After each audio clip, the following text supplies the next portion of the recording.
Catus Maximus here, doing a more of an eccentric video. It's wintertime in the northern hemisphere, and so I've had, these are pretty old. These are probably 12 years old or so.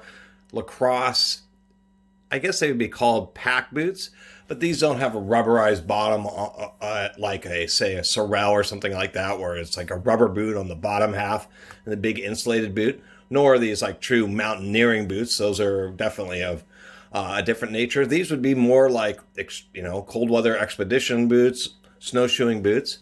And so I want to do a quick video on what just a huge 14-inch boot looks like. I mean, these things are absolutely massive. They are just moon boots. It's kind of even hard to see here. There we go. My wonderful Velcro shoes. If we put them up to actually it's always hard on the top, but these boots are just absolutely massive. They give you like an inch or inch and a half rise just when you get into them. Obviously a very aggressive sole. They do still sell these. These are also maybe known as 1,000-gram or 1,200-gram boots. And just because it's old doesn't mean it's a problem. Really, I have had almost no problems with these. Just a tiny little bit of separation here, and these are over a decade old.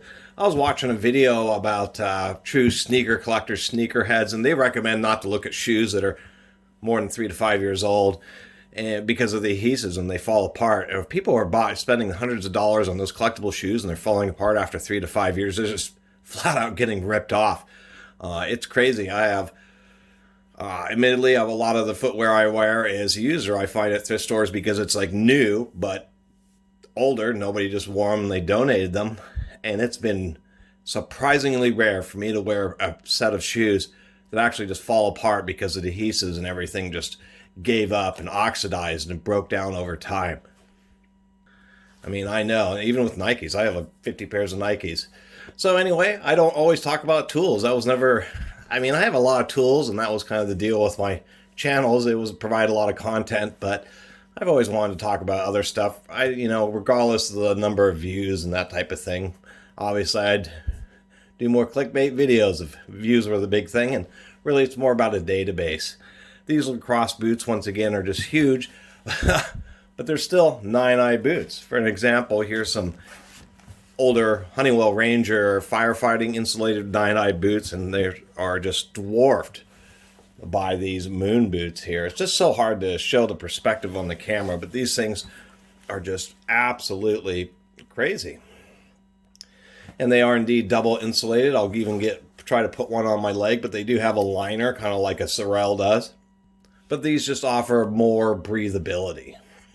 And so that's kind of the point of this video, is just people can see when somebody talks about their nice snow boots or even Sorels, just so they can see what, a truly heavy-duty boot that you can just fall asleep in the snow. When I was looking these up, and it's been hard on the internet archive to find just the right vintage page on the LaCrosse Outdoors or old website for these, but these were rated at like negative 100 degrees Fahrenheit. I've worn these in the snow when it was just like 20 degrees, 15, 20 degrees Fahrenheit, and they were just way too hot. I had to go with a lesser boot.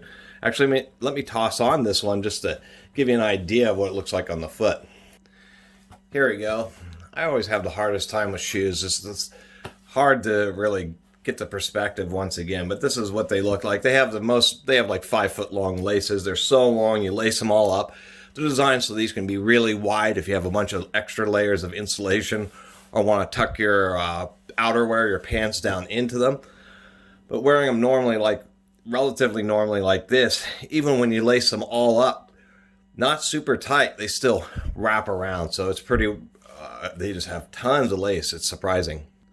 And they just look so funny next to even regular boots or anything else. They're just these absolutely huge beast-sized boots. So there's the little video about these boots. This is just, part of it's about these old LaCrosses, and these old LaCrosse boots were pretty decent. And it's also about what a real cold weather heavy snow boot is they're going to be one of these things that's like a pack boot style. They're going to be huge, and that's what they're really going to be, is like an expedition boot. And what you think of one, it's just going to be absolutely massively insulated. You're going to be an inch or inch and a half taller when you're wearing these. You're going to have much better ankle support than you could ever get out of Sorels. Modern pack boots are good, but like traditional Sorels is leather top and an insulating insert. Those don't offer hardly any ankle support whatsoever. So that's just kind of the deal with these. And the one caveat is these wouldn't be great, like, if you farm in the northern territories where it's really cold, or northern states or Canada. These aren't designed as heavy-duty work boots. They're not steel toe. This is actually a foam pad, so it's really comfortable as well as heavily insulated. So these wouldn't be the best as, say, cold weather work boots, but they're certainly absolutely all day long, keep your feet warm. And they're really pretty cheap online. You can get them, these kind of shoes shipped for $50, $60, sometimes $70 in this type of condition. And it's a lot better than the $200 or $300 that they tend to run. Plus, it's totally awesome just having absolutely massive boots. Anyway, I really appreciate everybody who's been watching and subscribing. And if you haven't subscribed, please do. Until next time, Catus Maximus out.